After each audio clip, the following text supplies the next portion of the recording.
This is a demonstration of the Forust Model 480 horizontal bandsaw. The 480s are a more basic horizontal saw.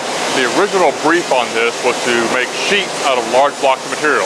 Say you had 1.5 pound, 2 pound urethane foam.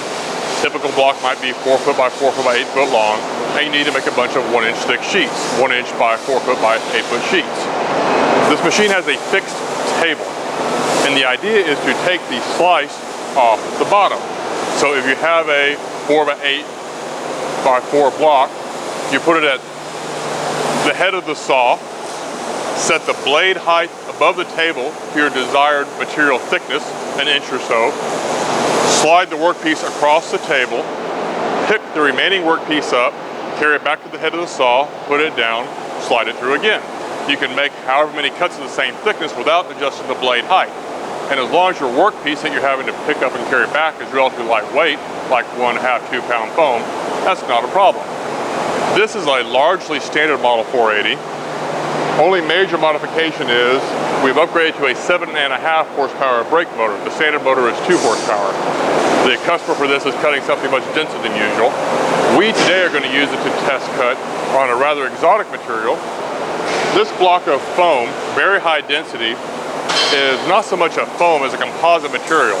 It contains very small hollow glass beads impregnated in an epoxy material. So it's relatively dense, heavy, but it actually cuts fairly easily. We're going to do a test cut on it just to see what kind of surface we get, what kind of power it absorbs. This isn't really the best saw for this job because it does have the sliding table, and we'll be sliding a very dense and high friction material across the steel's table surface. But we're going to make it work anyway. We have a dust collection system hooked up, so we'll give it a try. I'll zoom in a little bit so you get a better view of the cut process.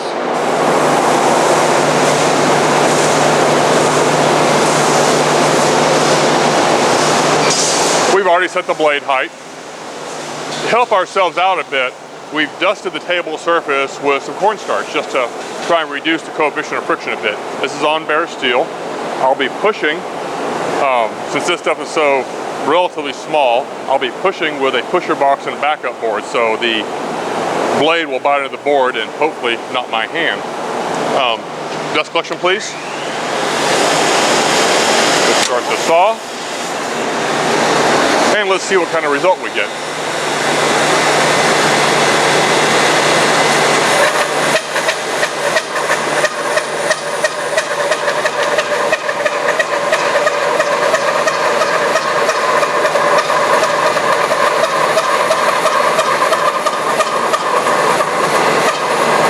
Can you see from where you are how the blade's tracking?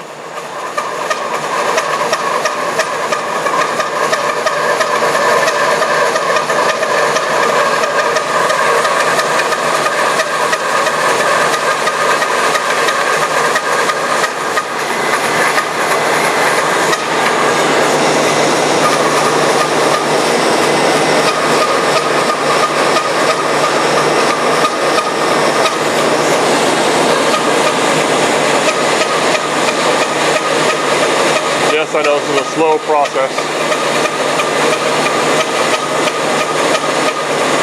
So the ideal application would be a traveling table with a variable speed powered table drive. But that's not the machine I have available for test cutting today.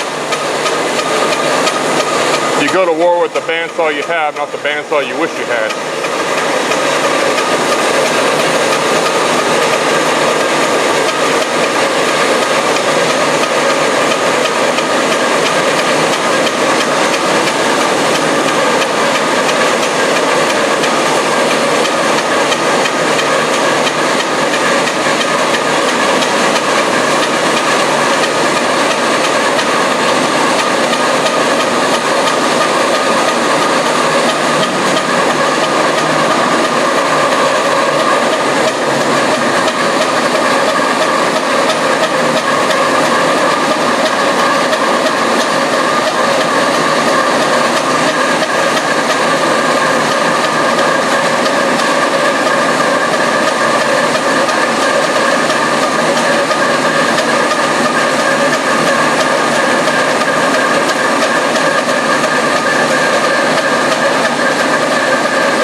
we got.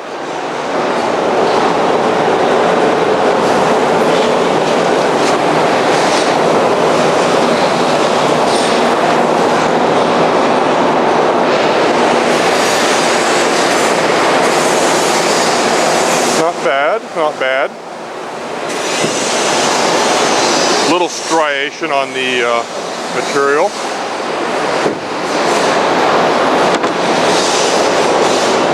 This is a very abrasive material. It was eating away at the bandsaw blade itself.